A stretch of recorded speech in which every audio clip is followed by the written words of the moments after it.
গতকাল আমি একটা ভিডিও বানিয়েছিলাম যে আমি উড়িষ্যাতে আছি, এখানে বাংলা বললেও আমায় মারছে না। তো সেখানে একজন একটা কমেন্ট করেছে। কমেন্টটা এটা, এই যে যে কান্ডু মার্কা লোকটা একটা কমেন্ট করেছে, একে আমি বলতে চাই ভালো করে আমার পোস্টটা দেখো, তারপরে বিরোধী কমেন্ট করতে আসবে।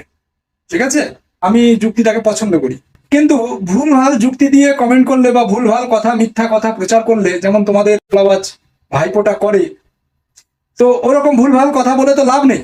যেমন তুমি মৃত্যু নিয়ে সমবেদনার কথাটা বললে, তোমাদের আওয়াজ ভাইপো ঝাড়খণ্ডের মৃত্যু নিয়ে অনেক নাটক করলো, পরবর্তীতে আমাদের বাংলার পুলিশ গিয়ে জানতে পারলো, সে ভিডিওটাও আমার কাছে আছে, আমার পোস্ট করা আছে, একটু দেখবে, পিছন দিকে আছে।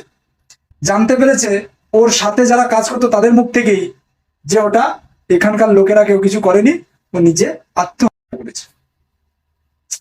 তারপরে কিছুদিন আগে মহারাষ্ট্রের ঘটনাটা কি বেরোলো না, মদ খেয়ে একজন সংখ্যালঘু ভাই আর একজন সংখ্যালঘু ভাইকে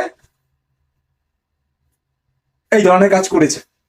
তো দেখো, আমি কিন্তু বলিনি যে কোথাও মারপিট হচ্ছে না, মারপিট হচ্ছে।